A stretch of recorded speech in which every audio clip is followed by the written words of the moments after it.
All right. So we're live. Hello, everyone. This is Aisha, and we're back with another book reading session with Chris Bonello, the author of the Underdog series. And we are like, this is going to be my first time hosting this, but I hope it goes well. So, hello, Chris. How are you? No. Yep, not bad, thanks. Good to be back after a break over Autumn Acceptance Month, which I hear was rather busy at your end as well. Yeah, that's great. So, before we dive in, would you like to give us a recap of what happened last time? Okay, so the situation so far. Um, Nicholas Grant has developed a force field that explodes anything made of metal, and uh, basically he's planning to raise a shield over the whole of New London, so basically making himself completely invincible.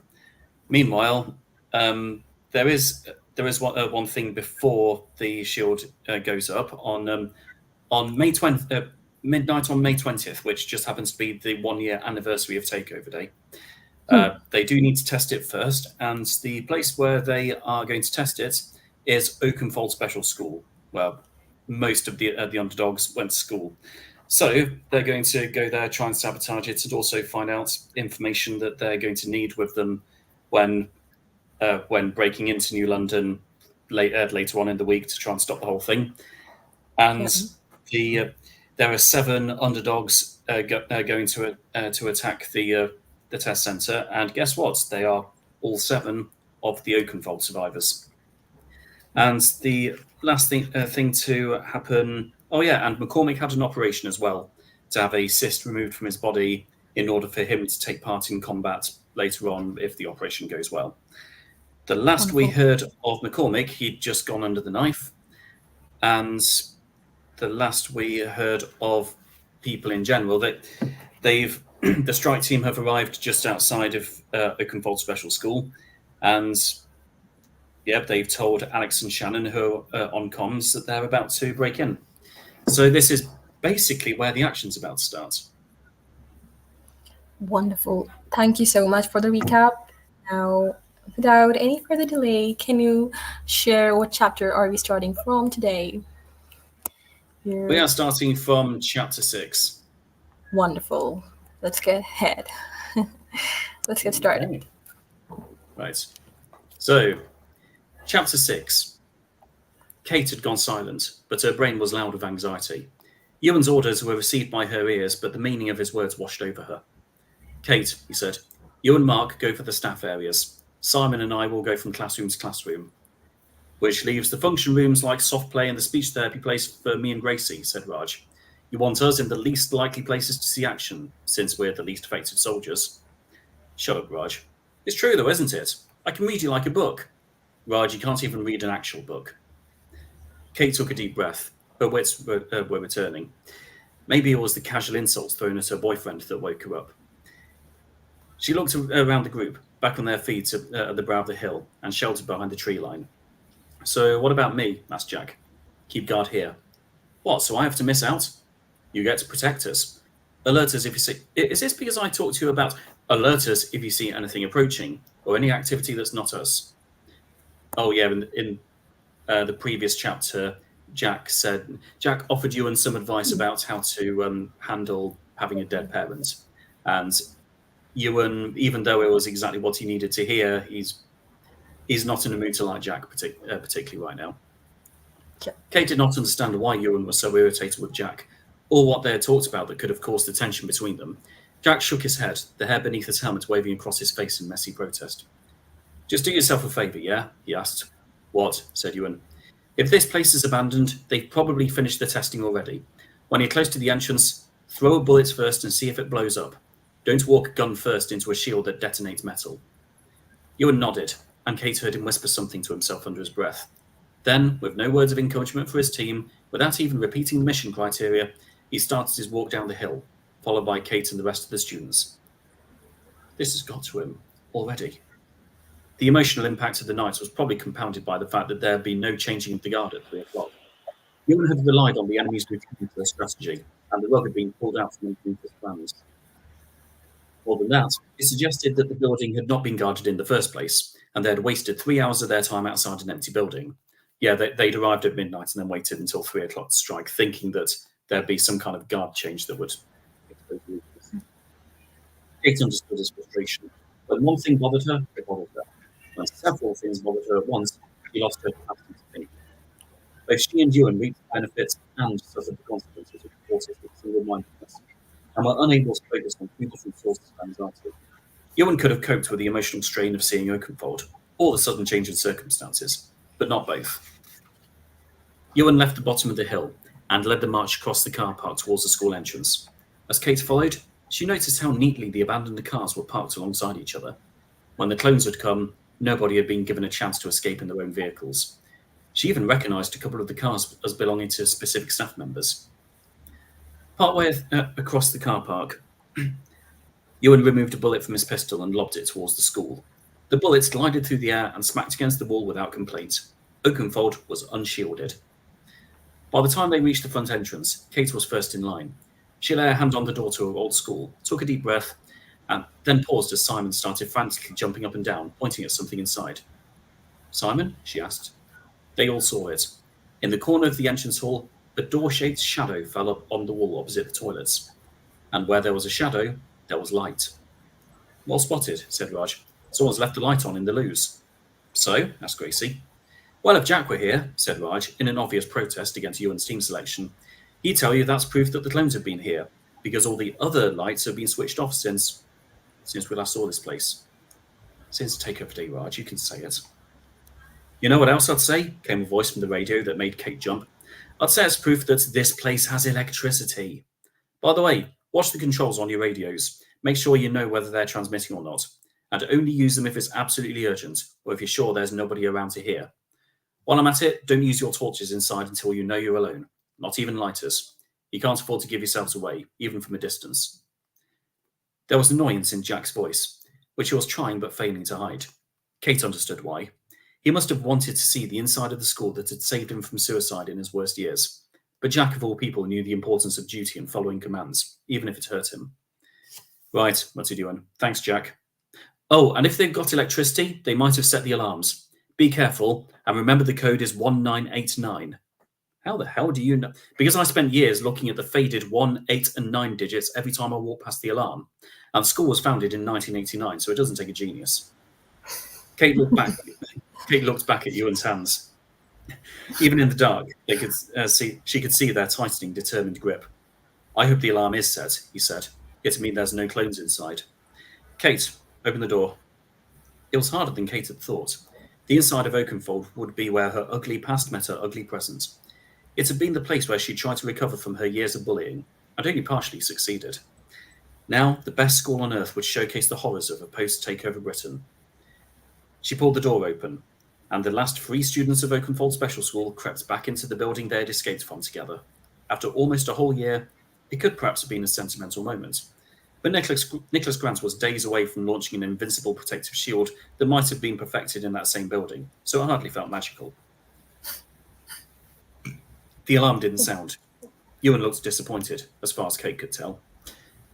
It wasn't proof that clones were in the building, but it kept the possibility open.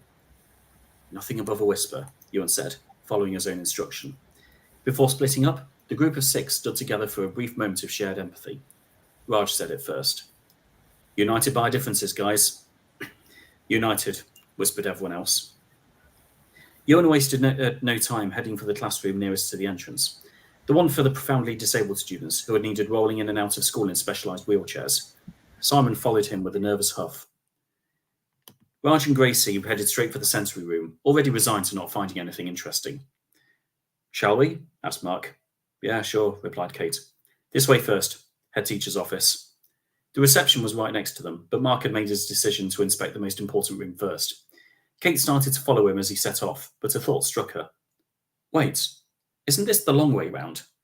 "Yeah, there's something I need to grab from my locker, assuming they haven't raided it." "I was at my locker when it started." Kate's brain faded into autopilot as she followed Mark, her eyes fixed on his feet as they trod before her. It was the least appropriate time to retrace the past, but perhaps Nicholas Grant had chosen the school for that exact reason. And to be fair, it was working. It had been between English and maths, and she had been exchanging her exercise books in her locker. Chloe and Sally had complained about not getting a signal on their phones. In the background, Charlie was shouting about his human rights being taken away because he couldn't access social media.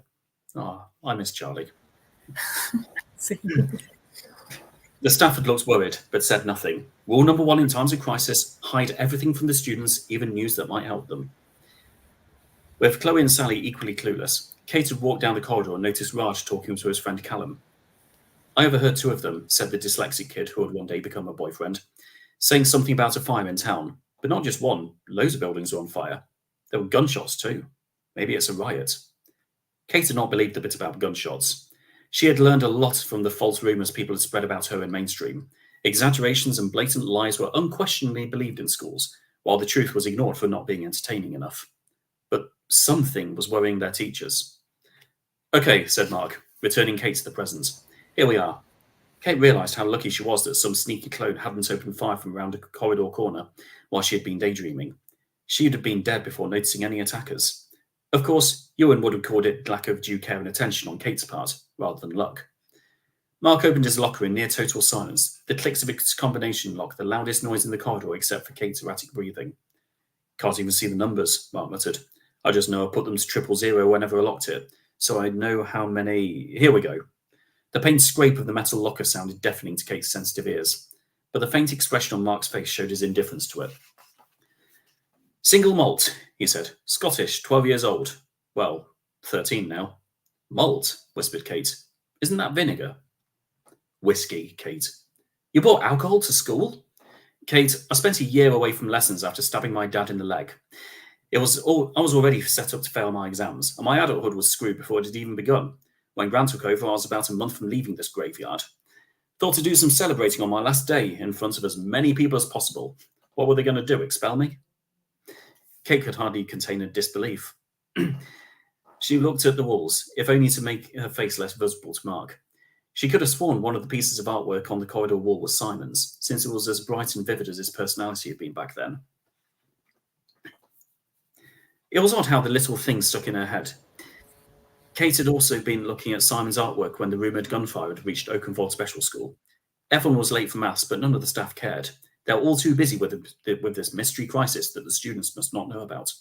Until Judith Sisgal, one of the reception staff, broke the news.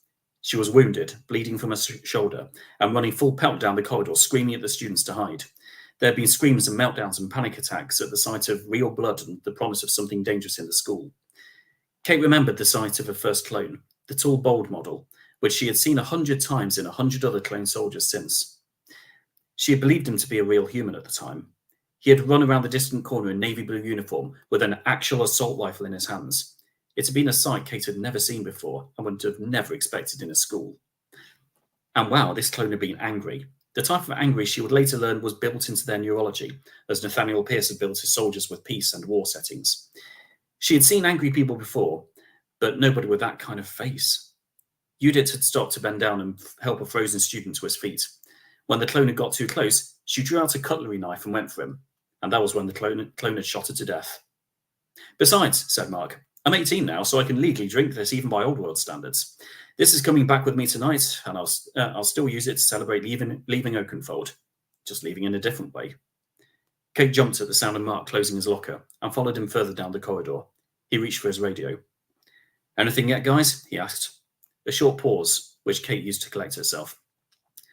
Nothing in the classrooms, came Ewan's voice, but they give a good view of the outside. Simon mentioned a bunch of metal shapes he saw around the school's perimeter. Mentioned them? He does talk, you know, around people he actually trusts. He saw these little shapes outside dotted around the place. They look like landmines. Better be careful on the way out then. Raj, how's things? A short pause, although long enough for Kate to hear Mark's voice echo off the walls. It had risen above a whisper, and that worried her. Mark's complacency could spell trouble, but she didn't dare to tell him with words. I'm here too, you know, said Gracie.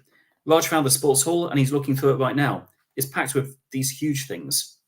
What kind of things? Asked Mark impatiently. He said something about power. He thinks they generate electricity or something. They're big whirring things that reach halfway to the ceiling. So that's how they're powering the school, huh? Kate took out her own radio. No, she gasped into it. This is something else. We can power the whole of Spitfire's rise with a small petrol generator.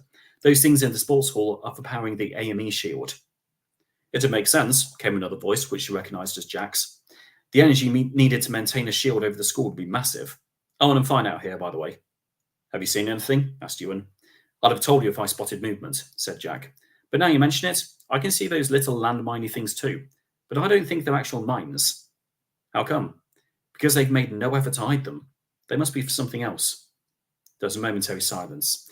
Neither Kate nor any of the other students came up with any ideas. We'll keep searching, Kate said. We're almost at Paul's office. Even after a year, it still felt good to call the head teacher Paul instead of Mr. Dale. Special education had always been less formal in those ways, and it had been the ideal refuge for teenagers who had been traumatised in schools full of Misters and Misses in posh suits. Speaking of Paul, said Mark, I wonder if we found him. Kate looked around and saw nothing. Then she looked down and noticed the skeleton a metre from her toes. She shuddered, but held herself together and kept silent. It was the remains of an adult, presumably a staff member, or perhaps an adult student, since Oakenfold catered for 19-year-olds too. But Kate didn't like to think of people in James's year dying in their school. I know your birthday ended 3 hours ago, she thought, but happy birthday, James. I hope it was one that you liked. I don't even know what happened to Paul, she whispered. He might have survived. I know who this is. A cutlery knife lay next to the wall, less than a metre from the skeleton. Judith had made the mistake of threatening a clone with a weapon, so she had been executed instead of captured. But Kate hadn't hung around to watch. She just ran. At the other end of the school, a small group of staff members had shepherded the students through the back exit into the outdoor play area. It was normally reserved for the Block 1 students, those who were profoundly disabled, but that morning it was open to everyone. Kate had followed, looking for her friends in the crowd, finding only Chloe and Sally. She made it through the exit doors, and her heart leapt with relief at seeing James rocking himself next to the swings. When he saw her, his rocking and grunting had not stopped, but he had reached out towards her with a nervous, stimming hand. It was love, in the kind of way only James could show, and that nervous, stimming hand had been etched into Kate's memory ever since. Mark and Joe Horn were already attacking the fence. It was a sturdy fence, deliberately designed to keep people like them inside, but when half a dozen others joined in, it didn't take longer than a minute. The staff members didn't follow. Presumably they had got themselves captured trying to save more students. When the fence went down, only some of the students fled. Some didn't want to risk getting shot. Some were frozen in panic. Some of the Block 1 students simply thought they weren't allowed to leave school because it wasn't home time. Kate had watched as James had frozen himself to the swing, too deep in his routine-based comfort zone, but eventually he had relented and taken his younger sister's hand. Maybe the fear of losing Kate had been worse than the fear of breaking his routine. In what she remembered as Oakenfold's proudest moment, each Block 2 students chose someone with a more noticeable disability and brought them along on their escape. Even Silent Simon had found another student with Down syndrome and helped her along. In what she remembered as Oakenfold's most shameful moment, it had taken 5 minutes for them all to realise the difficulty of guiding profoundly disabled teenagers through the countryside with a literal army giving chase. Even Ewan, who had been absent that day, but met them in the field on his way to Oakenfold after something dreadful had happened at his house, had been in no position to come up with bright ideas. When a row of soldiers appeared at the end of the field, Mark had shouted, "Get bloody running, they're not worth it," and everyone had obeyed. Everyone except Kate, who had tried. But 2 minutes later, she had evaded the oncoming army, and James had followed his captors as instructed. Within a few minutes, she had found the group again and joined them in their confused chaos. So there they were, the last 3 students of Oakenfold: Kate, Mark, Ewan, Raj, Simon, Jack, Gracie, Sarah, Callum, Joe, Chloe, Sally, Rachel, Daniel, and Charlie. Kate raised an eyebrow when she realised she had thought of the dead students in memorial wall order. Hence why Charlie's last. They had wandered across the fields in a clueless daze until Ewan had run ahead to find a place to shelter. He had later returned with blooded hands and guided them all to a place he'd found. Inside, an ageing man with tears in his eyes had welcomed them. Oh, that's McCormick. Judith Siskel? Asked Mark. Receptionist extraordinaire? Kate nodded. Looks about her height. I remember her running around as well. So maybe poor Dale's still alive. Guess we'll never know. Let's get to his office. Kate followed, hiding a contempt for the young man who had, rightly or wrongly, forced her away from her brother. One thing was certain, though. Whether the skeleton had been Judith or someone else, Kate had known them personally. The arrival at Spitfire's Rise was the end of Kate's personal story of Takeover Day, But as time went by, she had pieced together a nationwide picture based on the accounts of other survivors. The very first place Grant had attacked were the barracks and the RAF bases, disabling any military force on British soil that had not belonged to him. Even Ewan's dad had only narrowly escaped with his life. After that, his armies had focused on places where children could be found: schools, nurseries, theme parks, and so on. Because once he had the children, he had the parents too. All it had taken was a television broadcast with the words, "Your children will be waiting for you in your local habitation complex," and resistance among half the adult population was gone. Not long later, the national grid had been taken down, Grant using his own power sources to run his citadels, and the invasion of city centres had begun. Rural villages had come afterwards, and places with immobile populations, namely hospitals and care homes, had been saved for last. Kate imagined that Oakenfold had been pushed further down the priority list because of the disability levels of some of their students, allowing them to hear the news of Grant's armies before they arrived. It was another 30 metres or so to Paul's office. When they arrived, Mark poked his head around the glass built into the door and leapt back as if from electric shock. He had seen something inside. Without a word or anything beyond a finger held out to silence Kate, he whispered into his radio. Really whispered. "We found someone," he said. "Where?" came Ewan's immediate answer. "Paul's office. One clone in front of a laptop. Bloody fast asleep." "Actually asleep or just pretending?" asked Raj. "His radio's at the other side of the desk. You'd have to climb to reach it. If he were pretending, he'd have it in his hand." So this was their trap, thought Kate. One clone in the head teacher's office with a panic button. Once he presses it, a whole clone army descends on Oakenfold and makes sure we never get out. But if that's true, what's the laptop for? "So," she asked, "what do we do?" Mark had already drawn out his knife. Before Kate could breathe another word, Mark had silenced his radio and pressed against the door. For a huge figure, Mark was stealthy when he needed to be. He crept through the door, holding it open for Kate behind him, and took tentative steps across Paul's old carpet. He positioned the knife in his hand and the blade facing inwards. He's going to slash the clone's throat. The sleeping figure's face was clear in the glow of the laptop screen.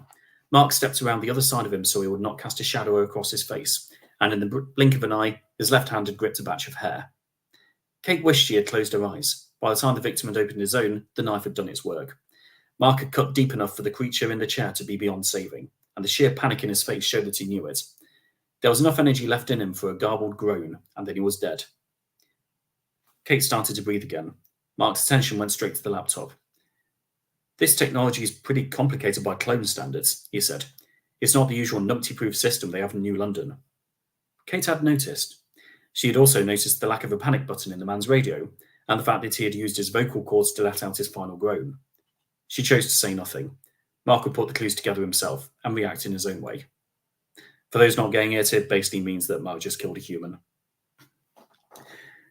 "Now, this is really weird," he said. His voice quivered, suggesting to Kate that he had worked out what he had truly done. As predicted, he was trying to ignore it.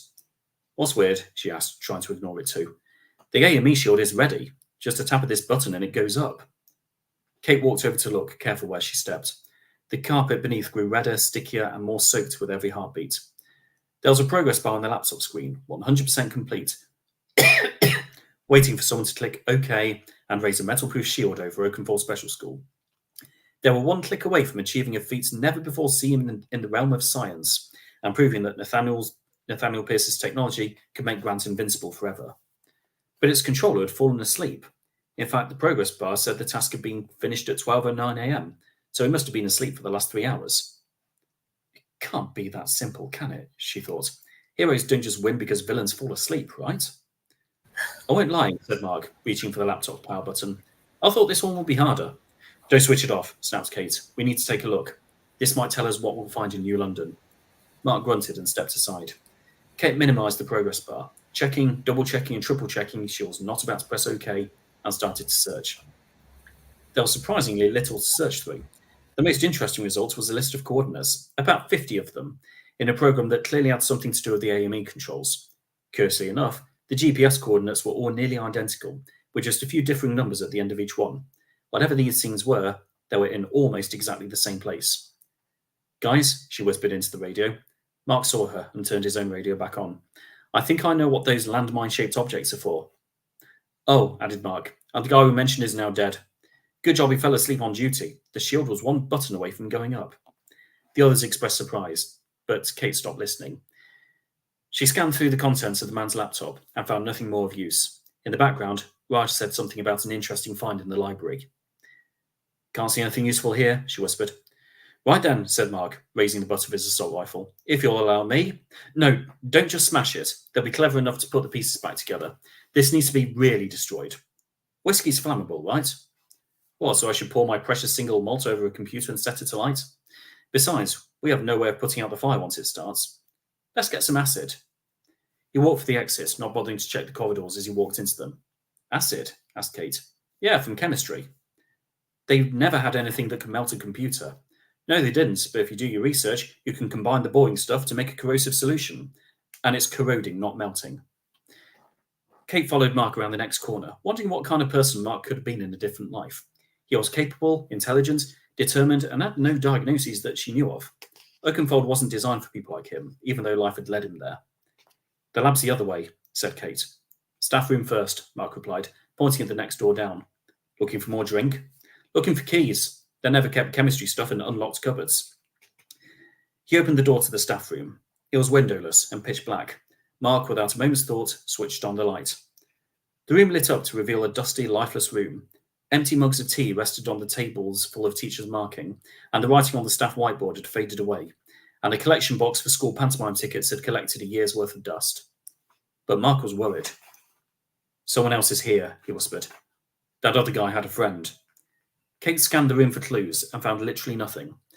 If someone were trying to design a room to look as dull and boring as possible, they could not have done a better job than the site in front of her. How do you... Guys, Mark said into his radio, there's at least one more of them. Be careful. He looked into Kate's eyes, the fear in his face clear and obvious. We need to get back to the office before someone else finds the computer still on. There was a noise. Kate turned around just in time to see a uniformed figure run past the staff room, straight towards Paul's office. Mark opened fire and missed. End of chapter 6. Wonderful. That was the longest chapter than I remember. Yeah. So, yeah, that's wonderful. And how many more chapters do you think are we gonna do today? That's kind of up to you, really. I mean, we didn't have one last month, but also I think we should probably be strategic in where the best place to stop is.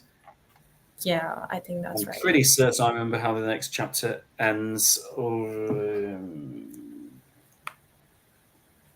I think Would there let's be We could do another 2 quite easily enough. yeah. I think that will be great. So Summer is Okay. saying that she is so sorry that she couldn't be on stream today. Is she doing okay? I think so. Yeah. Amin. Okay. Well, hello, and I hope you enjoy this when you catch up with it. I think she's watching, yeah. Yeah, I No, think brilliant. so. Well, hello. And then All right. Okay. some Are you ready for chapter 7? Absolutely.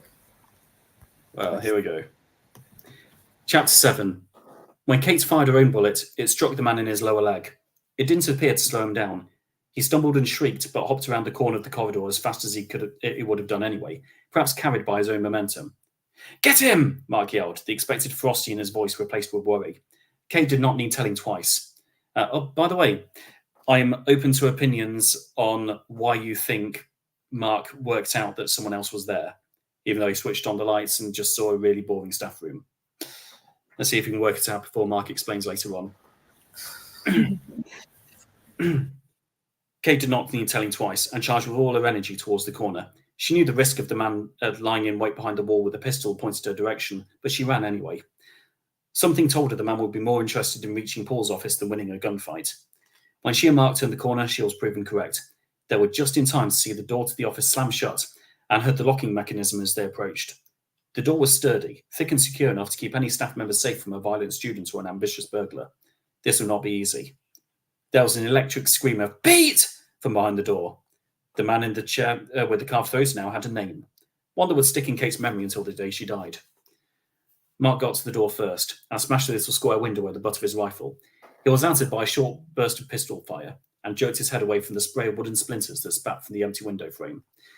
Kate reached the door and poked her rifle through the window just in time to see the man grab the laptop in both hands and haul it to the floor before her own bullets shredded the surface of the desk where the laptop had been. Crap, he only needs to push one button, she thought. But I can't hear a shield going up outside, or even anything being pressed in here. Why hasn't he just done it? She looked at Mark's disgusted face. His eyes were pointed at a bullet wound in his upper arm, most likely from return fire after he smashed that window. Reaching through and opening the door with the inside handle would not be an option. You made a big mistake, mate, Mark yelled to the shouting figure. Back when you used the staff room. Really? Replied the man. I didn't touch anything in there except the kettle. Does he really care, or is he playing for time? Mark Gunnison has stood outside the door planning to kill him. Of course he's playing for time. You touched the light switch, said Mark. Oakenfold's full of those crap energy-saving bulbs that need 3 minutes to warm up. I walked in, switched them on, and the place lit up in a split second. The bulbs were still warm, and your mate was asleep. Someone else must have used them earlier.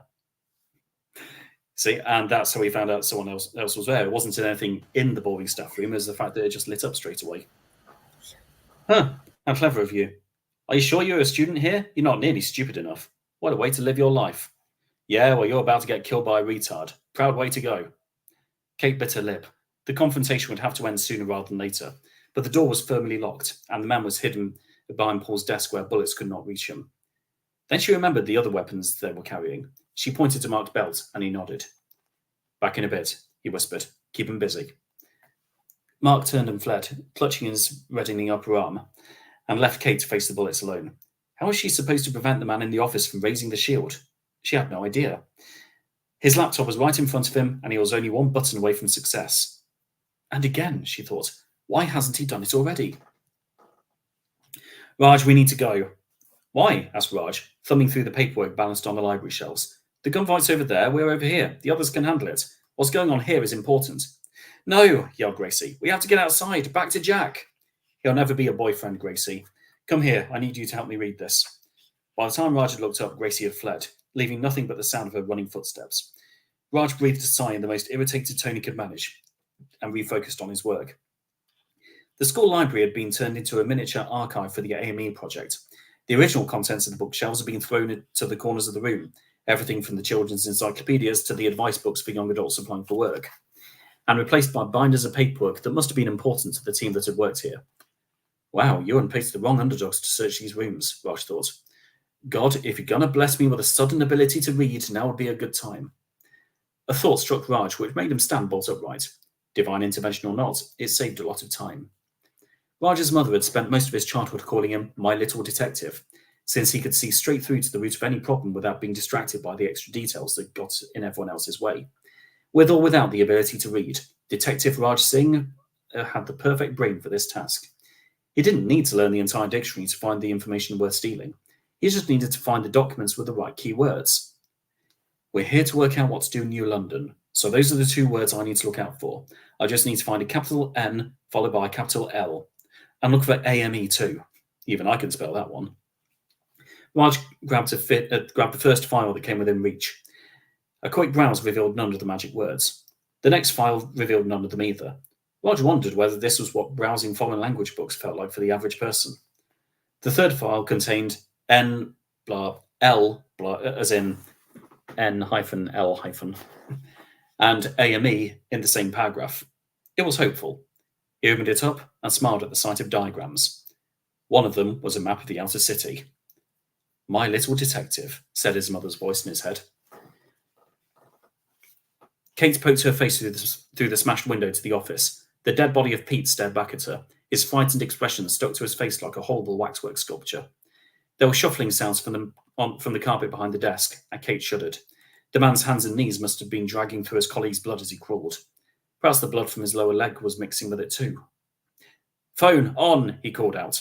On her head teacher's desk, Kate saw the sudden rectangular shine of a smartphone screen. It let out a little ping, which the man barely waited to hear before shouting again. Call Nathaniel Pierce, speaker. Kate sighed. Voice-activated technology meant her enemy would not have to break cover in order to call for reinforcements, or even be close to his phone to communicate.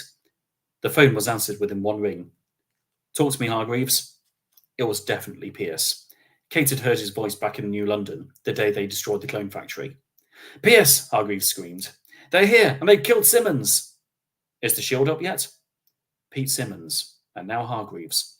Now I'm going to have 2 names burned into my memory through guilt, if I live. Hang on, Pierce. You were just told one of your staff was dead. Do you even care? It was obvious he didn't. Kate wasn't much of a logician, but it must have meant that Pierce had a priority for the night that outweighed the well-being of his staff. No competent villain would throw their minions away as if they didn't matter, unless there was something else that mattered more. She also knew that the longer she let Pierce talk on the phone, the worse off she would be. She leapt in front of the window and fired bullets at the desk, none of which struck the tiny smartphone. Anne popped over the desk and returned fire, forcing her to shelter. Once the bullets stopped, she peered again and saw the phone in the corner of the room. In his panic to grab it, Hargreaves must have sent it flying across the office. Unfortunately, it lay out of range for Kate as well. Well, Pierce asked, his volume unaffected by his phone's new location. Is it on yet? No, Hargreaves shouted behind the desk. It's not. Kate sighed with relief. Simmons told me I was ready for launch 3 hours ago, said Pierce. What are you waiting? And if you'd let us launch it at midnight, the dead body in front of me would still be like... Hargreaves, calm down. If the shield's ready, it's your duty to raise it. Trap them all inside. That was the plan all along, she thought. Lure us here and make it impossible for us to escape. Just send in the Harpenden squad, the voice behind the desk began to wail. They're only a mile away. And give the rebels time to destroy the shield?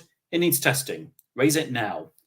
Kate fired a few more bullets at the filing cabinets, hoping that a bullet would at least ricochet behind the desk. They did nothing but puncture the metal and make Hargreaves yell in fright. Now, yelled Pierce from the corner of the room. Get the army here and save me, and then I'll push the button. All I need to do is keep him panicking. I hear gunfire, said Pierce. You don't have that long left. I might. Kate tried to think of something she could shout into the room to influence the conversation, but no words came to mind. Besides, knowing her, she'll say something wrong and persuade Hargreaves to raise the shield after all. Jonathan, said Pierce, who, unlike Kate, knew precisely what to say. Do you know why all our families have luxury accommodation in New London's walls? Because otherwise nobody would agree to work with you? Wrong. It's so that every employee has something to lose.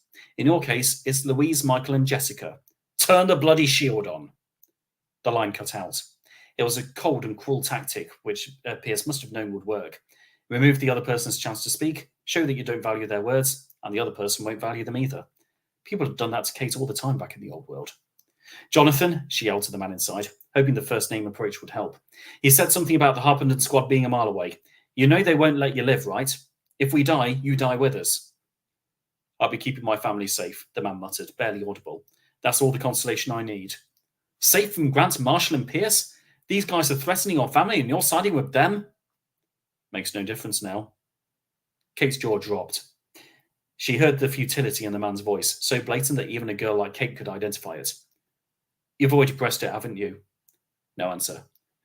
Try not to panic. You're going to worry, you're going to get anxious, but try not to panic. We haven't seen a flash or anything, she continued, so it must take a minute to charge up. How long have we got? If you escape Oakenfold, my family gets thrown into the inner city. How long? Less with every second. There was a disturbance in the light behind the office's back window. Kate jumped at the sudden appearance of Mark, who lifted his hands into view, a handgun butt in one and a grenade in the other. Kate was shocked, but understood that the laptop needed to be destroyed even if the shield couldn't be stopped. Nonetheless, she felt guilty for reminding Mark about the grenade in his belt before he had run. Mark smashed the glass with his rifle butt, pulled the grenade pin. Oh, damn, I just spotted a continuity error. He had a handgun butt in one hand and he just smashed it with a rifle. You know what? I'm going to make a quick note about that for the next time this gets a reprint.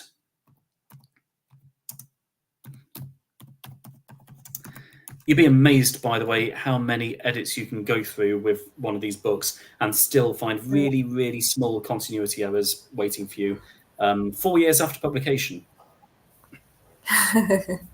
Nobody. It happens. Yeah, I Mark remember. smashed. Go on. No, you can continue. It's okay. No, go on.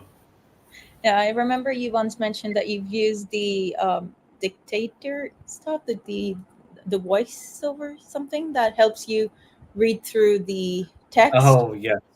Yeah.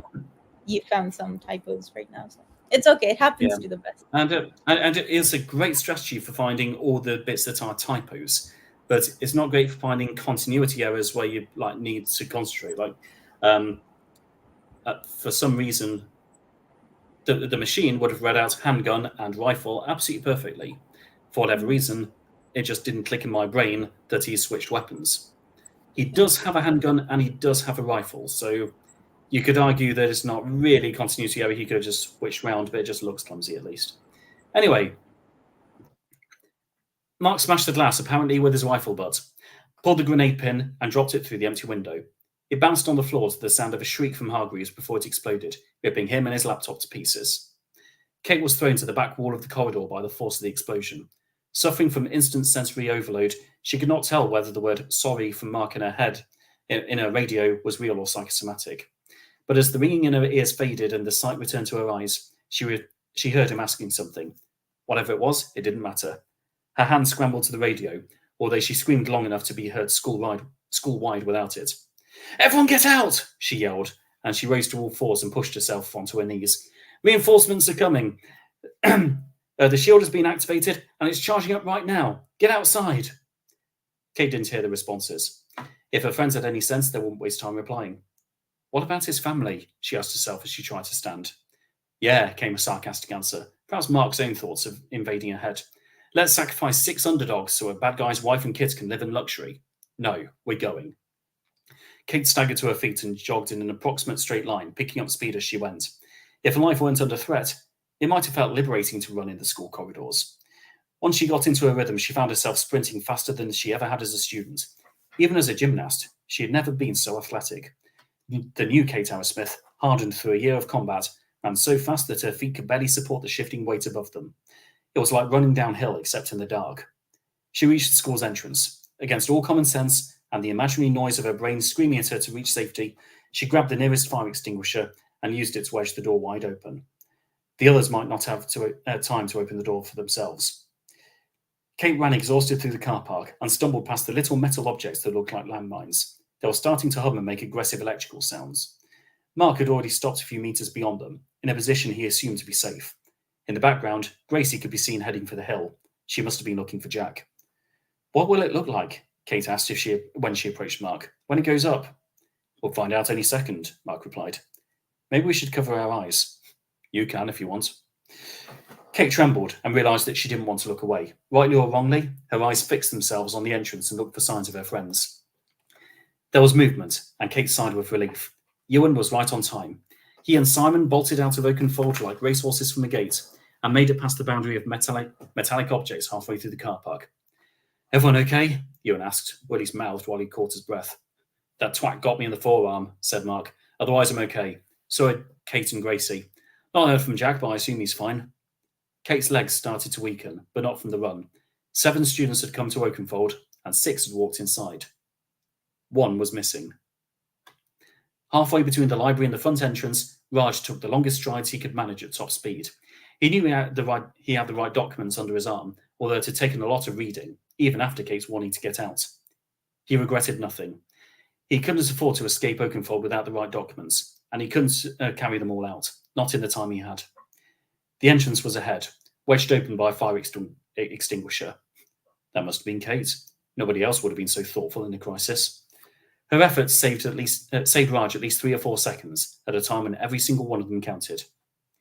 He was about 20 meters behind the metal points when they buzzed, and the shield went up. There was a red flash, like sheet lightning up close, which vanished a moment after it came.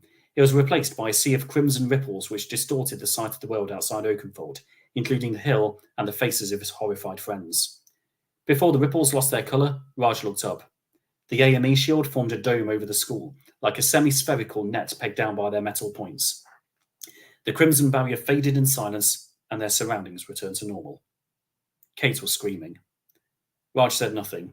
He retrieved his handgun, pulled the top side to remove a bullet, and tossed it half-heartedly towards his friends. The bullet hit the shield and exploded violently, causing Raj's bladder to weaken. Around the area the bullet had hit, a set of furious lightning shards buzzed across a metre-wide canvas of crimson ripples before they all faded again into nothingness. "Raj!" shouted Ewan, running as close to the shield as he could get away with. There was anger rather than sorrow in his eyes. "What the bloody hell took you so long?" He's not angry at me personally, he thought. It's his way of grieving the loss of a friend. These did, Raj replied with a hiccup, lifting the files he had seized from the library. I can't pass the folder through because it's got metal rings, but I can give you the paper. He opened the folder and removed its contents, concentrating hard enough on the task to ignore the enormity of what was happening to him. But that became difficult when he passed the pile through the shield and saw the air calmly ripple around the papers as they went through. Ewan's hand took them at the other side and passed them to Jack, who had made his way down the hill. It tells you which parts of New London deal with AME, Raj said, his voice quaking. I know because I read it. Jack and Ewan's eyebrows lifted in surprise. I read it, guys, Raj repeated for the satisfaction. He may have been a dead body in waiting, but he had kept their hopes in the war alive, and he had done it by reading. The way they've set it up in New London is similar to here, he said, hoping that Ewan would take time away from his anger and listen to him. There's a computer that controls the shield, field of coordinates for these metal things. They're border points of some kind. Grant probably has a posh name for them. Raj pointed at the nearest mind-shaped object. Ewan took one glass and then fired a stream of bullets towards it, perhaps in the hope of making a hole in the shield's coordinate field or something. To Raj's horror, the border point seemed to have its own miniature shield too. There was a shriek on his right. Mark was physically holding Kate back as she screamed. But destroying the computer won't be enough, he continued, doing his best to sound brave. You've got to wipe out all their research too. Get into their files and delete anything that mentions atmospheric metallurgic excitation and blow up their physical archives too. Do that, and they'll have to start over. It could take years for them to get it right again. And don't worry about here. I set fire to the library before I left it, and the fire should spread.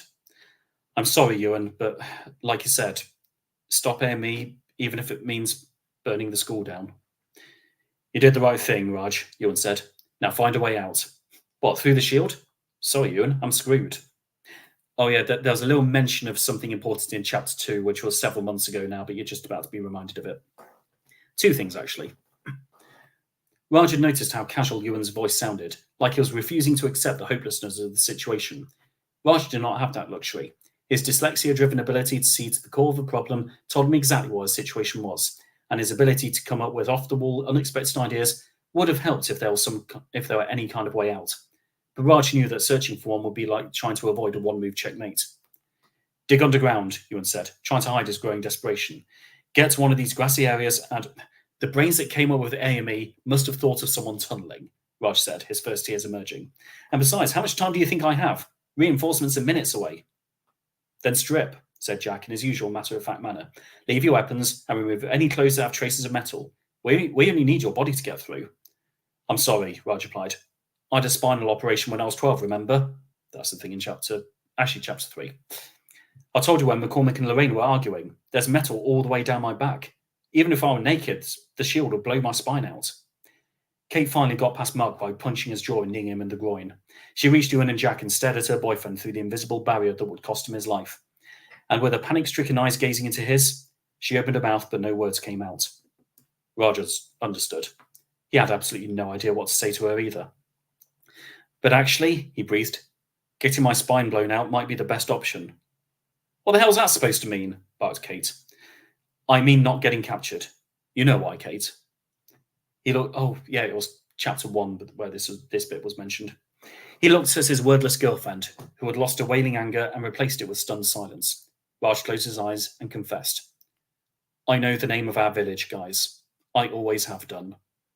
Ewan turned his back and swore at the top of his voice, looking for the nearest large object to kick repeatedly.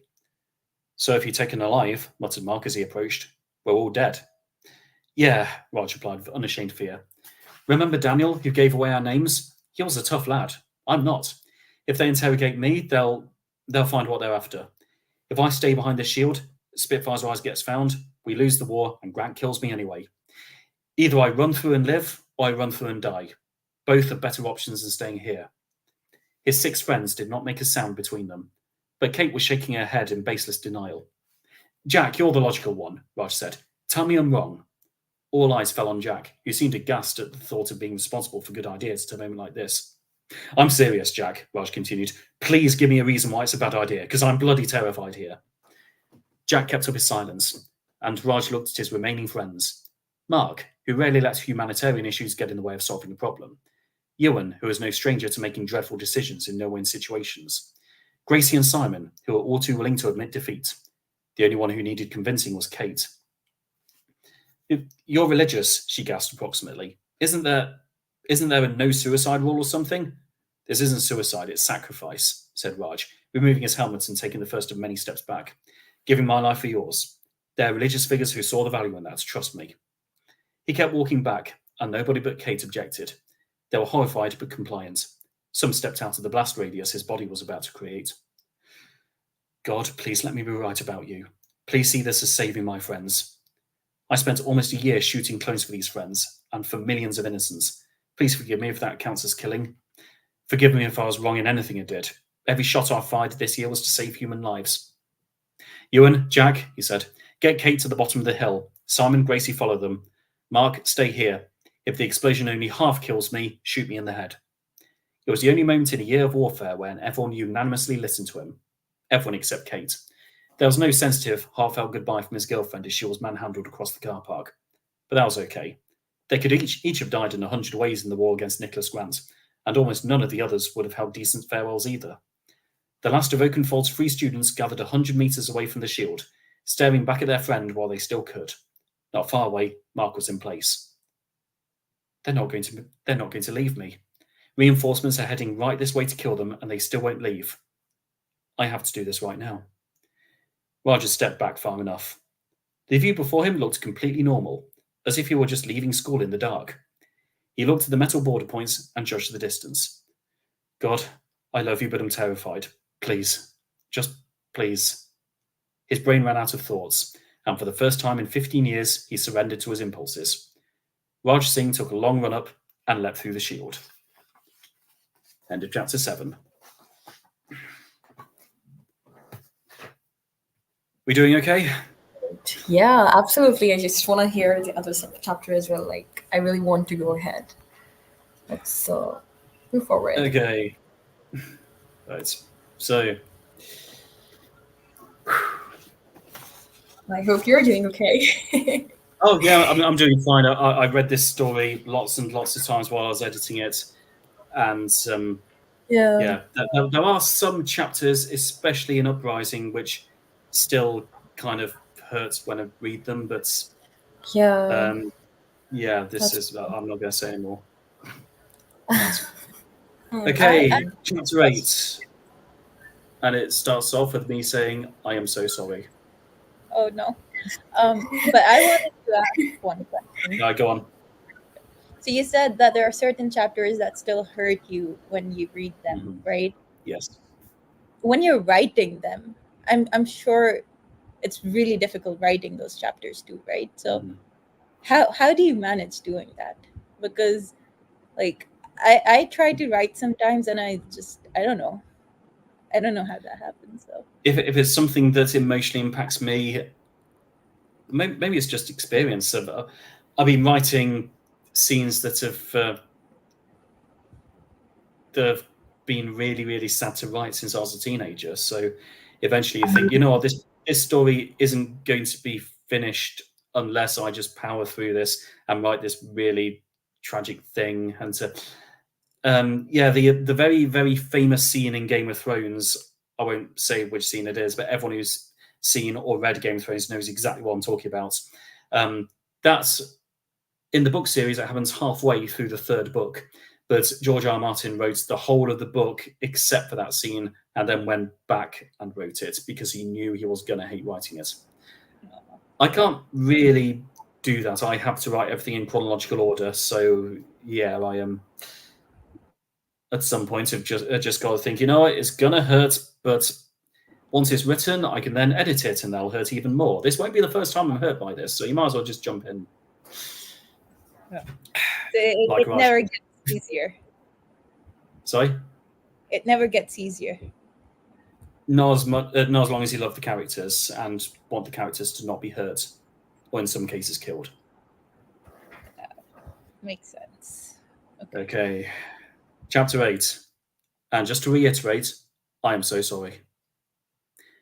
Ewan heard a rumbling boom from the distant shield. Raj was backlit with a red curtain of air as the metal supports in his spine exploded and ripped open his back. Smaller explosions went off around his body wherever metal could be found on his clothes, with a sizable fireball on his right wrist. Ewan couldn't see whether his metal watch had blown his hand off, but it made little difference.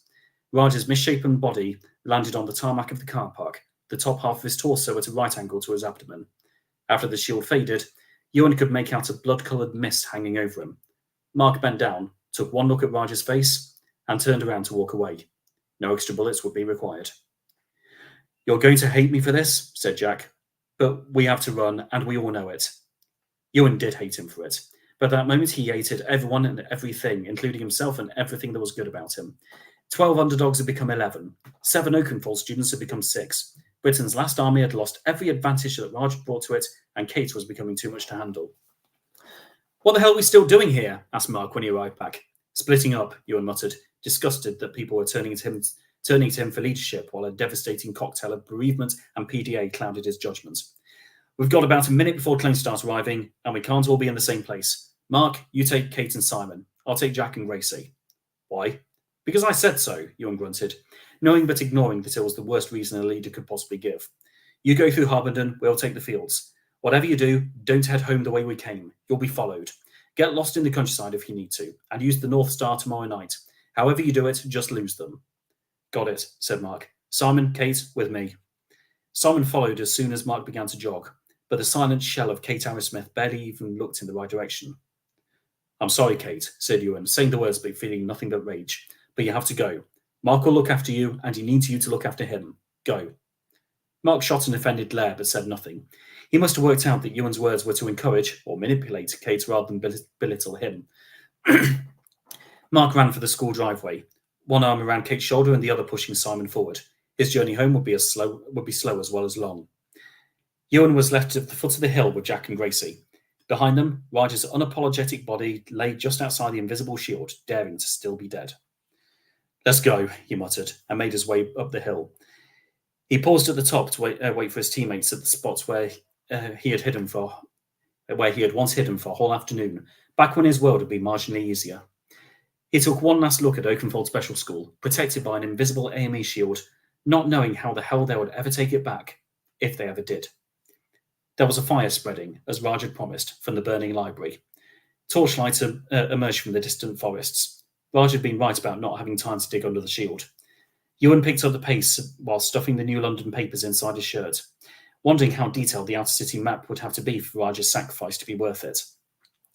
They half walked, half jogged for a mile before Ewan felt it was safe to slow down and speak his mind. "Gracie, I put you with Raj." "Not now, Ewan." "Shut up, Jack." "Gracie, you two were supposed to stay together." Ewan deliberately avoided her gaze and kept his eyes on the darkened grass beneath his feet. Jack and Gracie were behind them, right where they belonged. "I've got metal fillings," Gracie wailed far too loud. "If I'd stayed with him, I'd have died too." "If you'd made him stay with you, you'd both be alive." "He chose to stay." "You chose to leave him." "Ewan," Jack interrupted, "I know you're not in the mood, but Raj couldn't have got the New London stuff without staying and searching." "Shut up, Jack. She could have stayed with him and searched quicker." "When Mark tells you to run, you run. It'll take a very resilient—" "Shut up, Jack!" For about 5 seconds, Jack took his advice. The silence was welcome, and for a moment Ewan felt the cold breeze and the wet grass wiping against his boots. If he cared enough to look upwards, he could have seen the sky lit up with stars, and remembered that all of his worldly troubles were just a tiny speck on the vast expanse of reality, or some crap like that. Apparently, 5 seconds was enough for Jack. "You need to stop being nasty to me, Ewan. If you didn't want that chat about your parents earlier, you could have just said so, rather than hate me for the rest of the night. Take a moment to yourself and leave Gracie alone. I'll call comms and break the news to Alex and Shannon." Ewan's PDA came right to the surface, and Jack's set of commands made his fists clench in reflex action. The breath caught in his throat as his sense of control, the very last of it, vanished from his mind. But by the time he turned around, Jack already had his phone in front of his face. Ewan couldn't start a fight while Jack was calling comms. Not with Shannon watching via video call. "Screw you, Jack. Screw you and your advice and your dinosaur obsession, your love of machines. You're right, but screw you anyway." It had been the comments about his parents that hurt the most, because Jack had been right about them too.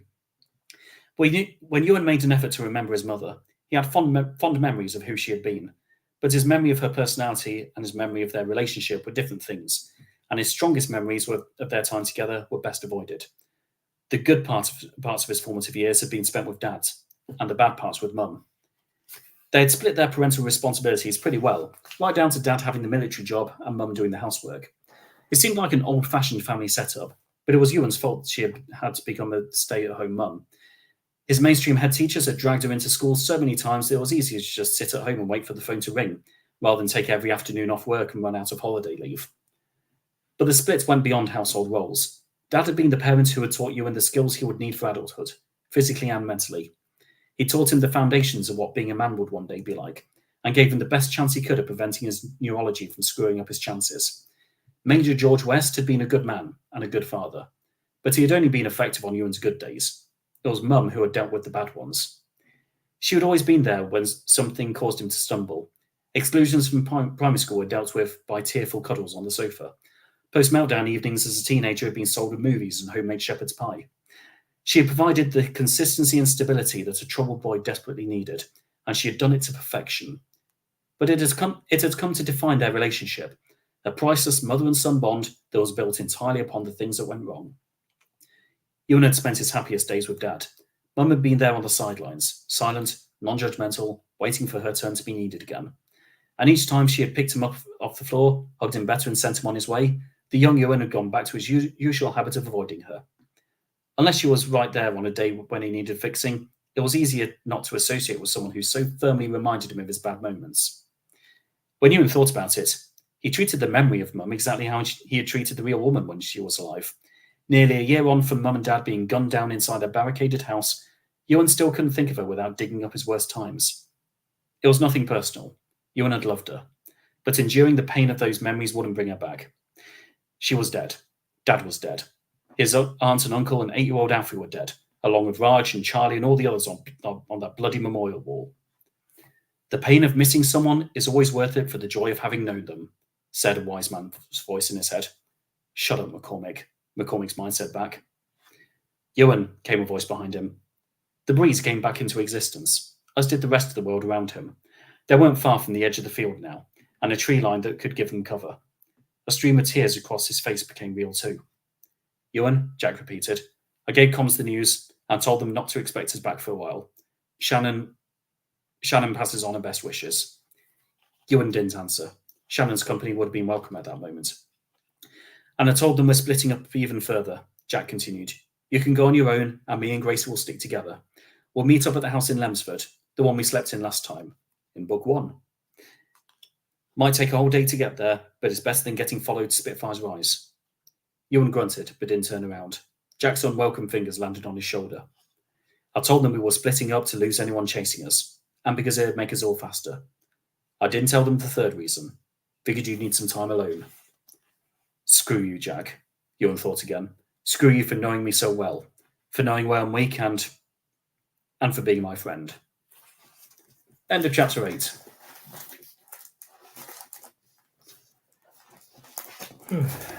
Oh, right. I understand why you're sorry. I understand. All right. Thank you so much. Yeah, no problem. Yeah. So, anybody has any questions? Aman, are you there?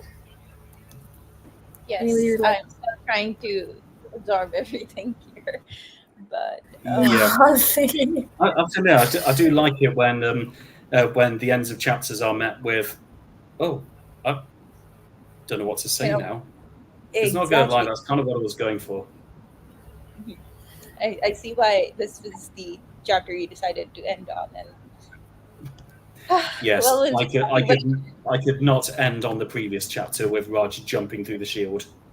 yeah, no, you could have.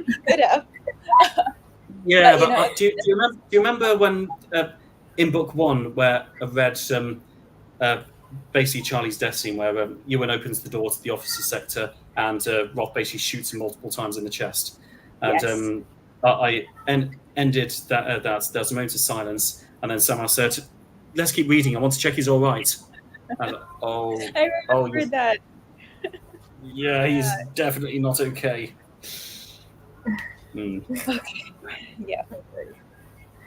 All right. Yeah. I think so.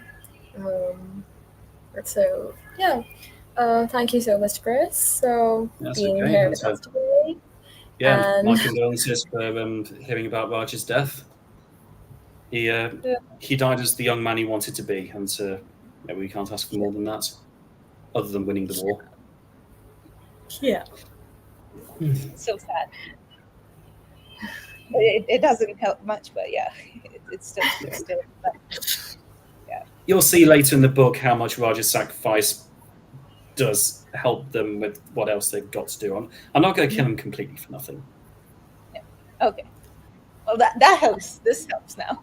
Right. Right.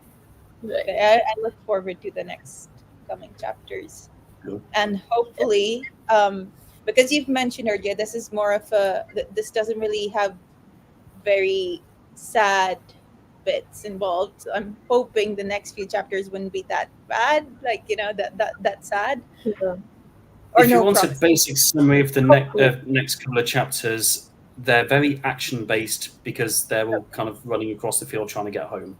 And that's all I'm going to say about that. It's more action than emotion. Hmm. But we can still they're going in the right direction, so hopefully all good, nothing bad, all action, but nothing bad. I didn't say nothing bad, I said nothing emotional. Actually, wait, no, some of it is emotional because that's just generally how I write my fight scenes.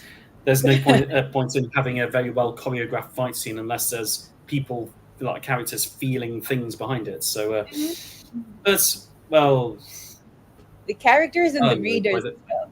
So it's a whole journey. Oh, yeah, I mean, that's one thing I'm very quick to teach people about creative writing, but give the readers a reason to care about what the characters are going through. And the best way you can do that is by making the characters really visibly care about what they're going through. That's Because humans will build up empathy with the characters they're reading about. agreed. Definitely, yes. This was a good session. Yeah. Well, thank you. Looking forward to next month. Yes, me too. Yeah. Hopefully. I think we're Right. all our Thank you, everybody. Moats Place Page is saying thank you for the reading. So. You're very welcome. Perfect. So we'll be seeing you next month. Yeah. With more action-packed chapters. Yeah. And Actions and hopefully emotions, both. I'm not yeah, going to say anything else. I'm trying not to agree to that. Yeah, I'm trying not to think too much about that. But yeah, we'll see. Yes. Perfect. Thank you so much, Chris. No problem. All right, take care. Take Take care. care. Bye, everyone. Bye. Bye.